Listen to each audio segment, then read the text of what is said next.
Le président Alassane Ouattara renonce à un troisième mandat. Voici sa phrase qui dévoile son intention.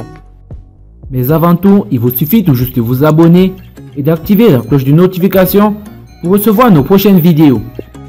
Le président Alassane Ouattara renonce-t-il à son intention de briguer un troisième mandat anticonstitutionnel à l'occasion de son adresse à la nation du 31 décembre 2019?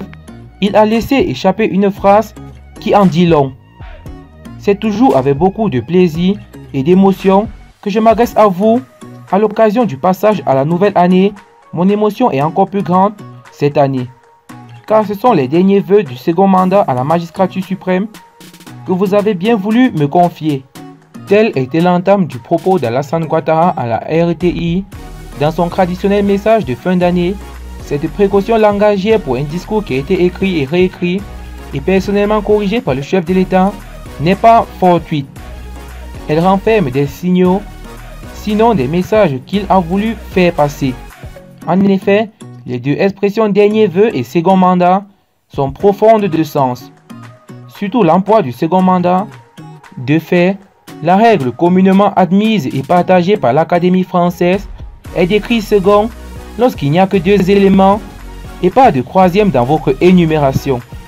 De sorte que si Ouattara voulait briguer un troisième mandat, il n'aurait pas dit second, mais deuxième.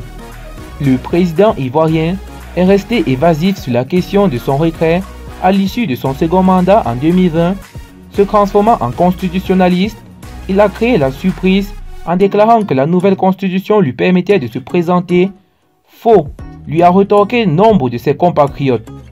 D'autant que la constitution, dont il est autant le père que le garant, avait déjà pris soin de baliser la question de la limitation des mandats présidentiels, et c'est Cissé Bakongo, son inamovible conseiller juridique, qui s'était fort de l'expliquer, avec la précision du maître.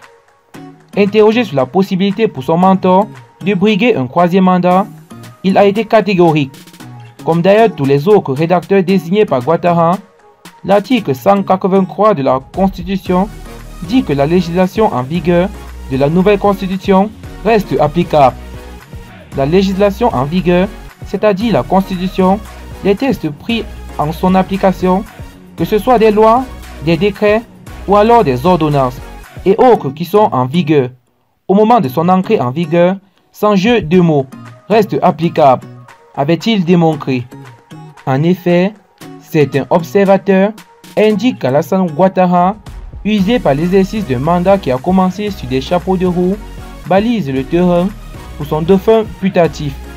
Le Premier ministre Amadou Gon Coulibaly a affirmé que rien n'est moins sûr